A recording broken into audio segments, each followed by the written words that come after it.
कभी ठीक है तो कभी धोखा देती है तो कभी 2 रुपया जैसे super duper hit blockbuster Bhojpuri song से हम सबों का मन गदगद करने वाले भोजपुरी जगत के सबसे बड़े गायकों में से एक खेसारी लाल यादव जी भोजपुरी गानों के सभी गायकों में से सबसे महंगे गायक बन चुके हैं। जी हाँ दोस्तों, खेसारी लाल यादव जी भोजपुरी सॉन्ग को गाने वाले सभी गायकों में से महंगे गायक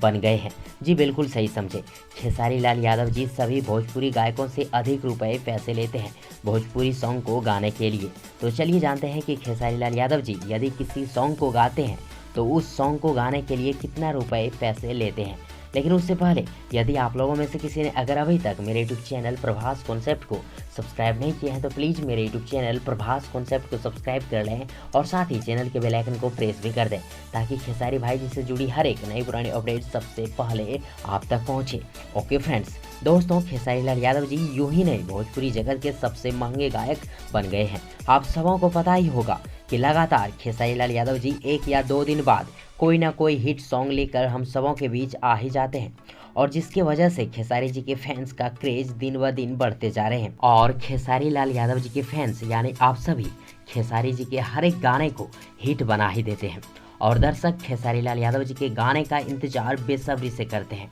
और रही बात कि खेसारी लाल यादव जी प्रत्येक सॉन्ग को गाने के लिए कितने रुपए लेते हैं, तो आप सबों को बता दूं कि खेसारी लाल यादव जी साल 2021 से पहले एक सॉन्ग को गाने के लिए लगभग 5 लाख रुपए लेते थे। लेकिन अब साल 2021 से एक सॉन्ग को गाने के लिए लगभग 7 लाख रुपए लेते हैं अपना खेसारी भाई जी, जो भोजपुरी गानों के सभी गायकों के फीस चार्ज से अधिक है। दोस्तों मैं आप सभी भगवान से ये दुआ करें कि खेसारी भाई जी यूं ही आगे बढ़ते रहें। और फ्रेंड्स थोड़ा सा प्यार अपने इस छोटे भाई को भी दें, वीडियो को लाइक करें, वीडियो को अपने दोस्तों के साथ व्हाट्सएप फेसबुक ग्रुप में शेयर करें और हाँ चैनल को सब्सक्राइब करना, चैनल के बेल आइकन को प्रेस करना और साथ ही कमेंट करना ना भूलें। थैंक्स, मिलते हैं एक और नई वीडियो लेकर, तब तक के लिए good wishes for good luck.